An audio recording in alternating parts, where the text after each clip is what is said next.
Hello student, आज का जो हमारा टॉपिक है वो है हीरोन का सूत्र यानी कि हीरोन्स फार्मूला। तो आज हम लोग यही देखने वाले हैं हीरोन का सूत्र क्या है, आखिर हीरोन जी ने कौन सा सूत्र दिया हुआ है। और एक बात और आपको बता दें कि ये जो है हीरोन का सूत्र नाम से एक चैप्टर है बच्चे आपका क्लास 9th का, ठीक है।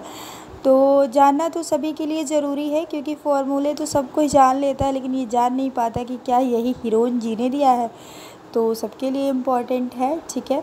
और एक बात और, हीरोन के सूत्र में ट्रायंगल का बहुत ज़्यादा इम्पॉर्टेंस है। तो पहले ट्रायंगल के बारे में भी हम लोग जानेंगे और साथ में इसमें ये भी हम बताने वाले हैं आपको कि कैसे समद्विबाहु त्रिभुज का क्षेत्रफल निकाला जाता है, ऊंचाई क्या होती है उसकी, समबाहु त्रिभुज का क्षेत्रफल ऊंचाई क्या होता है, समकोण का क्षेत्रफल कैसे निकालेंगे, सारा कुछ आज हम लोग इसमें सीखने वाले हैं। तो आप लोग लास्ट तक बने रहिएगा और हम भी ट्राई करेंगे कि आपको सारा कुछ अच्छे से समझ में आ जाए, कोई प्रॉब्लम आपको ना रह जाए, ठीक है।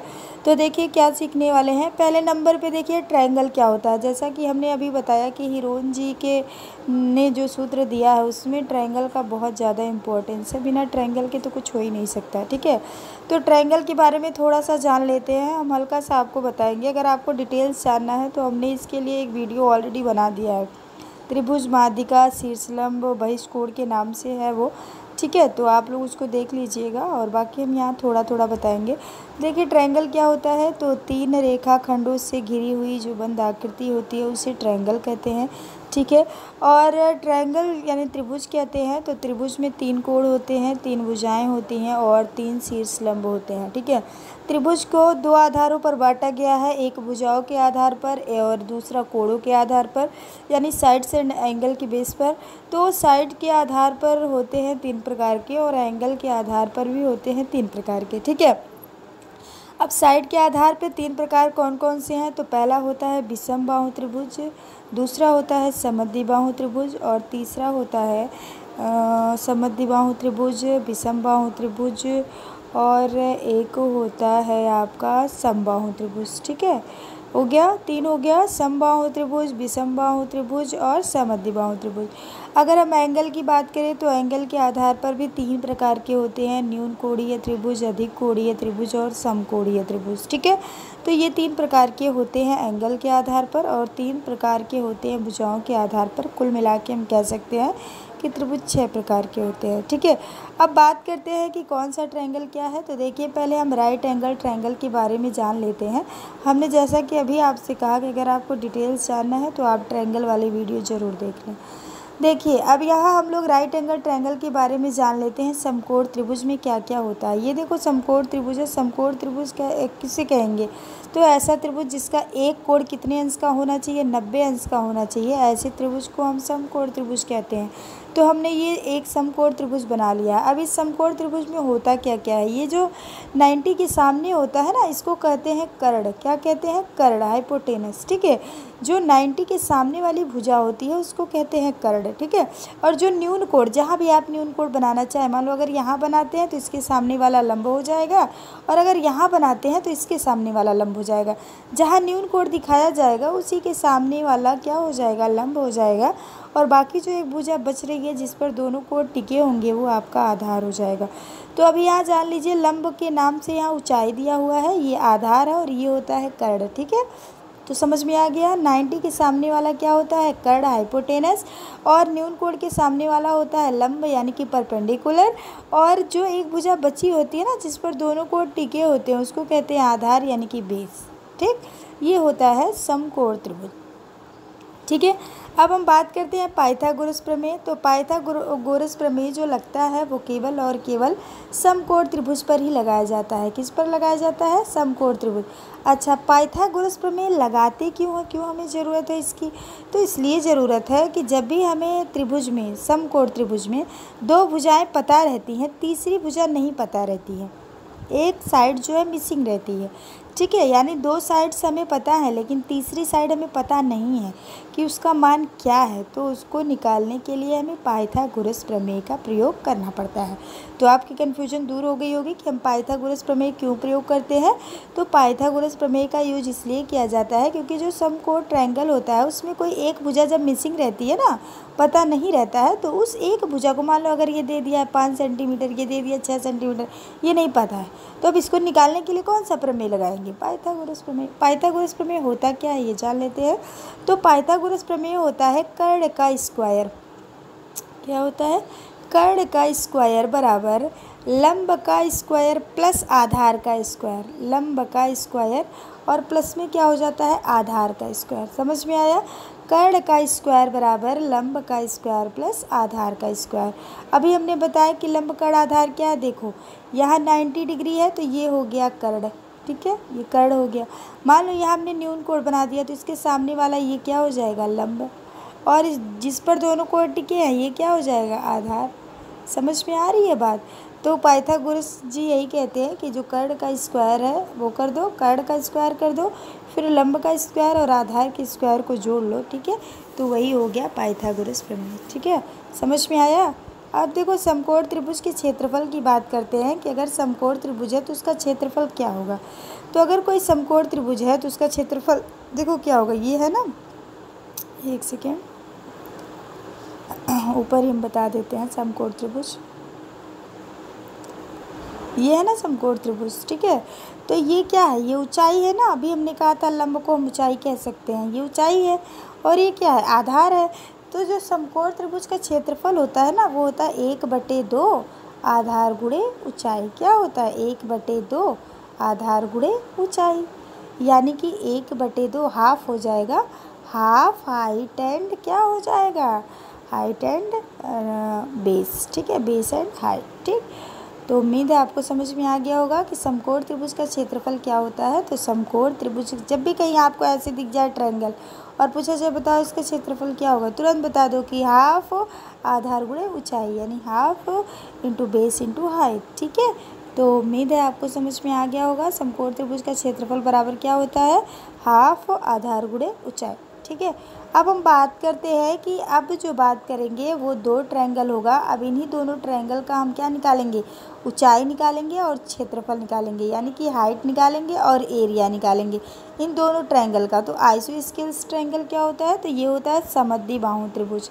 क्या होता है? समद्विबाहु त्रिभुज, यानी कि ऐसा त्रिभुज जिसकी दो भुजाएं क्या हो? समान हो, ठीक है। और उसके बाद क्या देखेंगे? इक्विलैटरल ट्रायंगल, यानी कि समबाहु त्रिभुज। क्या देखेंगे? समबाहु त्रिभुज। तो यही दो त्रिभुज हम लोग आज देखने वाले हैं कि समद्विबाहु त्रिभुज का क्षेत्रफल और ऊंचाई क्या होता है और समबाहु त्रिभुज का क्षेत्रफल और ऊंचाई क्या होता है। हम इसमें केवल आपको फार्मूला ही नहीं देंगे बल्कि आपको समझाएंगे कि ये ऊंचाई और क्षेत्रफल आता कैसे है, ठीक है। अब देखिए हम बात करते हैं आइसोस्केल्स ट्रायंगल की। तो ये क्या है? आइसोस्केल्स ट्रायंगल जो हमारा है वो समद्विबाहु त्रिभुज है। तो समद्विबाहु त्रिभुज बना लेते हैं हम। तो समद्विबाहु त्रिभुज हमने क्या कहा? ऐसा त्रिभुज जिसकी दो भुजाएं क्या हो? बराबर हो। तो हमने मान लिया कि ये भुजा 20 सेंटीमीटर है और ये वाली भुजा भी क्या है? 20 सेंटीमीटर है, लेकिन ये जो है ये अलग है, ये 1 सेंटीमीटर है। बात समझ में आ रही है हमारी? ट्रायंगल हमने बना दिया ABC नाम का, इसको हमने दे दिया 20 सेंटीमीटर, तो इसको भी 20 सेंटीमीटर ही रख देते हैं क्योंकि दो भुजाएं समान रखनी है। और ये वाली जो भुजा है वो आधार है, ठीक है, ये ट्रायंगल का आधार है और इसको हमने A ले लिया है। क्या ले लिया है? A सेंटीमीटर, ठीक। अब बात करते हैं ऐसे कैसे आएगा। तो देखो इसके लिए हमें क्या करना पड़ेगा? इस ट्रायंगल के लिए हमें क्या करना पड़ेगा?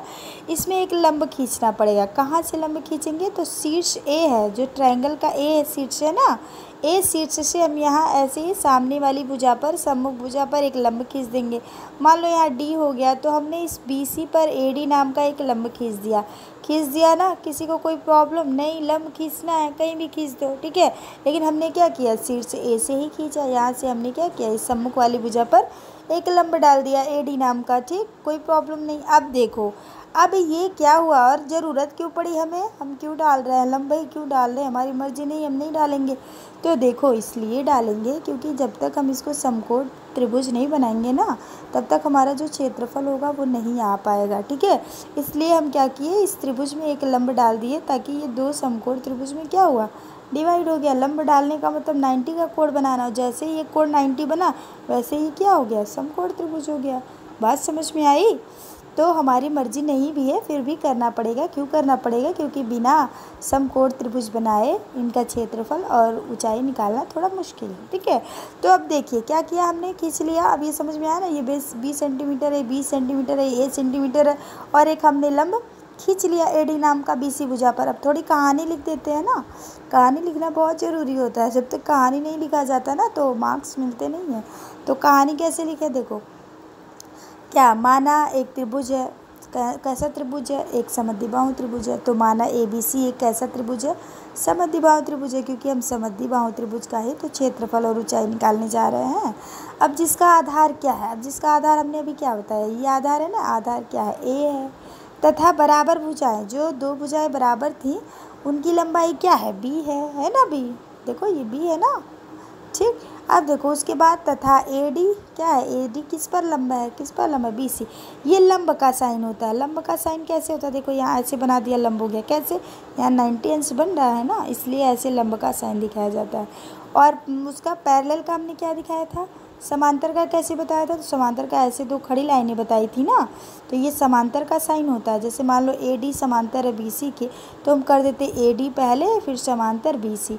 अब यही लंब है तो हम क्या करेंगे, यही लंब खींच दिया, ऐसे ऐसे लंब हो गया, AD लंब है BC पर। ठीक, तो समझ में आ गया होगा इतना। अब देखो आगे क्या करेंगे, अब ये समकोण त्रिभुज में बट गया ना, तो जब समकोण त्रिभुज में बट गया, अब देखो ऊंचाई इसमें क्या है, ऊंचाई अगर हमें पता करनी है तो इसकी ऊंचाई क्या, यही होगी ना। देखो ये ऐसे है, ऐसे है, तो यही ऊंचाई होगी ना, यही जो लंब होता है वही ऊंचाई होती है ना। तो हमें ऊंचाई निकालनी है। ठीक है, किसी भी ट्रायंगल से, चाहे इधर वाले से चाहे इधर, दो समकोण बने हैं ना, तो किसी ट्रायंगल से, चाहे जिससे मर्जी करे। ठीक, अब देखो ये हमें ऊंचाई निकालनी है। अब ये ऊंचाई निकालने के लिए हम क्या करेंगे, देखो ये भुजा हमें पता है B है, ये हमें पता है A है, तो एक भुजा नहीं पता है, नहीं पता है ना। तो हमने क्या बताया, जब एक भुजा नहीं पता रहेगी, दो भुजाएं पता रहेंगी, तो हम उसको निकालने के लिए कौन सा प्रमेय लगाएंगे, सिंपल सी बात है, पाइथागोरस प्रमेय। तो पाइथागोरस प्रमेय लगा देते हैं। तो पहले ये तो फाइंड कर लें कि कर्ण कौन है, आधार कौन है और लंब कौन है। तो देखो कर्ण कौन है, ये 90 है ना, ये 90 है ना, ये 90 के सामने वाला क्या हो जाएगा, ये कर्ण हो जाएगा, हाइपोटेनस हो जाएगा, यानी कर्ण है B। आधार क्या है, ये देखो ये लंब, ये ऊंचाई कह रहा है, ये पता करने के लिए कह रहा है ना, तो ये यहाँ कोण बना होगा, तो ये ऊंचाई हो गया, यानी कि ये लंब हो गया। ठीक है, अब ये लंब हो गया तो ये क्या है, ये आधार है। ठीक, तो इतना चीज़ें पता चल गई ना। अब देखो इसमें देखते हैं, तो हमने कौन सा ट्रायंगल ले लिया, हमने ले लिया ADB। अब ADB कहाँ है, देखो ADB यही है, ले लिया। अब ADB में ये दिख रहा है कर्ण, ये दिख रहा है आधार, ये दिख रहा है लंब, दिख रहा है ना। तो लिखेंगे पाइथागोरस प्रमेय से कर्ण का स्क्वायर बराबर लंब का स्क्वायर प्लस आधार का स्क्वायर। कर्ण क्या है, कर्ण का मान क्या है, अगर हम अक्षर में लिखें तो कर्ण को क्या नाम दे सकते हैं, तो कर्ण को देखो यहाँ A है, यहाँ B है, तो इसको मिलाएंगे ना, तो ये हो जाएगा AB का स्क्वायर, होगा ना। फिर देखो उसके बाद बात करते हैं लंब की, लंब मतलब ऊंचाई, तो यही है, तो ये हो गया AD, ये क्या है AD का स्क्वायर हो गया। ठीक है, अब बात करते हैं आधार की, तो आधार है BD, तो ये हो गया BD का स्क्वायर। ठीक, एकदम क्लियर हो गया होगा, कोई प्रॉब्लम नहीं होगी। अब हम मान पुट कर देते हैं, मान क्या है, कर्ण की जगह पे क्या दिख रहा है B का स्क्वायर हो गया। AD पता ही नहीं, यही तो निकालना है, तो AD को AD ही रख लिया। बाकी जो BD है इसका भी मान क्या है, अब देखो BD का मान A/2 है। अब कैसे A/2 है, A/2 कैसे है, देखो ये पूरा है ना, A है ना, और जब ये ऐसे लंब खींचा गया मध्य बिंदु पर, तो ये आधा हो गया ना, आधा मतलब A/2, यानी आधे का मान क्या हो जाएगा, A/2 ही होगा ना। तो BD का मान क्या हो गया, A/2, यहाँ A/2 कर देते हैं, A/2 का स्क्वायर। ठीक, अब सॉल्व करते हैं, AD को पक्षांतर कर दो, देखो फिर पक्षांतर आ गया, देखो पक्षांतर करते हैं, तो AD को इधर ही रहने दो, इसको इधर लेते आओ, तो B स्क्वायर में जाके ये A स्क्वायर हो जाएगा, 5/4 ये घट जाएगा।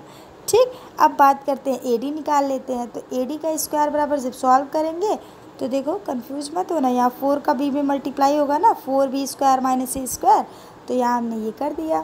4b² minus a² upon 4। AD का मान निकालें तो अंडर रूट लगेगा ना। देखो यहाँ AD² अगर बराबर है तो ये पूरे पे अंडर रूट लग जाएगा। क्या 4b² माइनस a² और अपान 4।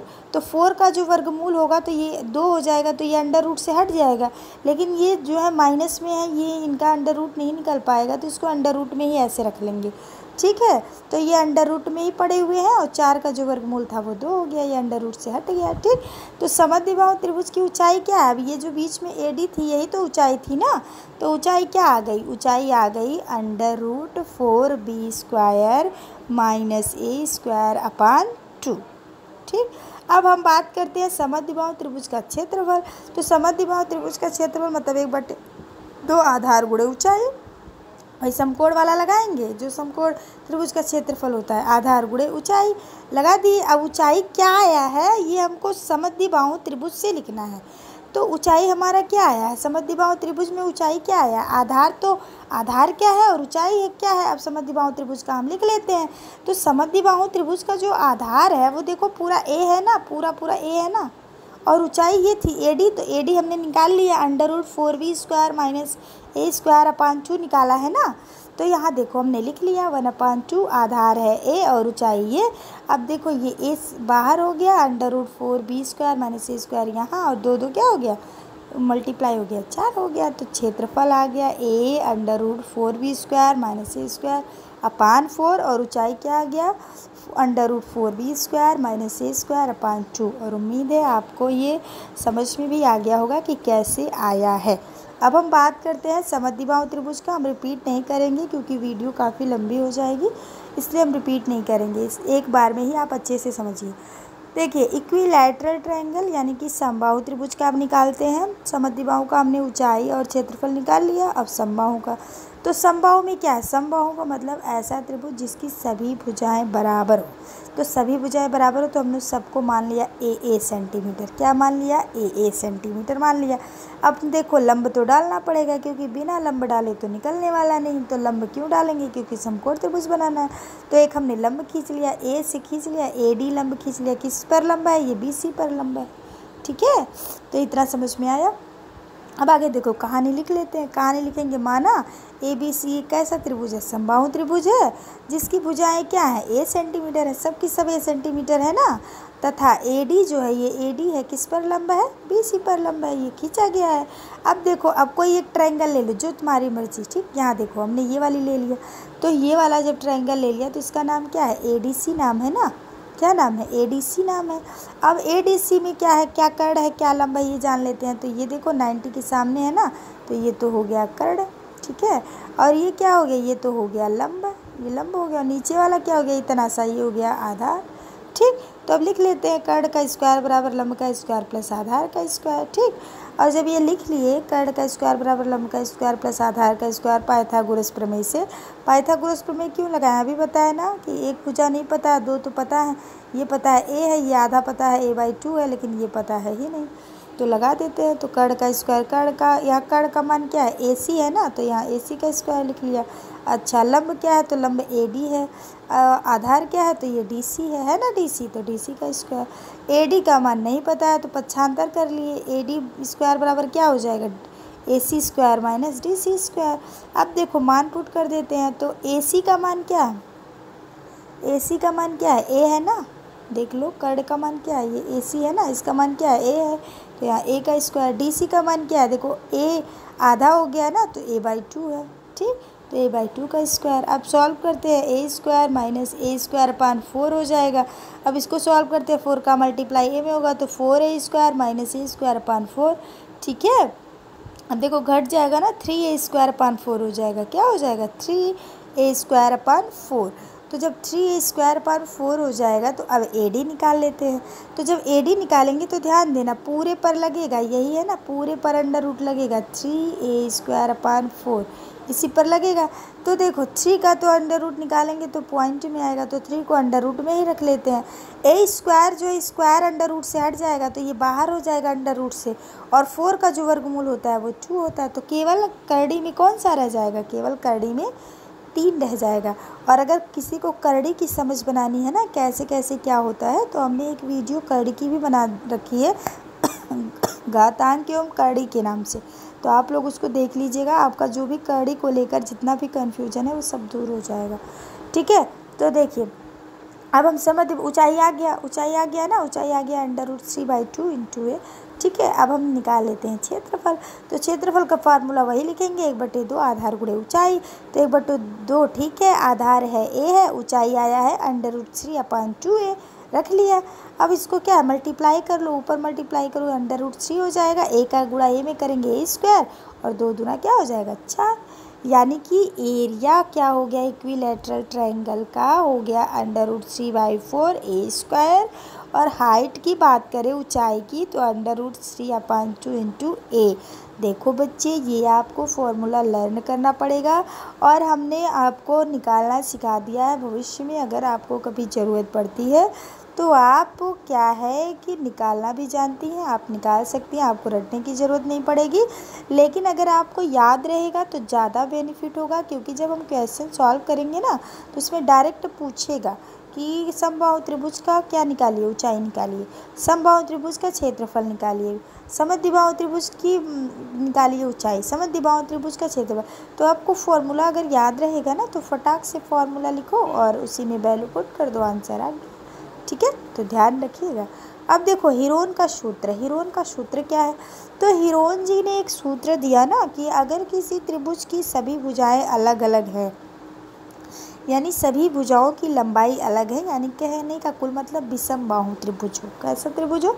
विषमबाहु त्रिभुज हो। तो अगर कोई त्रिभुज ऐसा है जिसकी सभी भुजाएं अलग अलग है, तो उन्होंने कहा कि इसके लिए फॉर्मूला हम लगा सकते हैं, और वो फॉर्मूला होता है √S S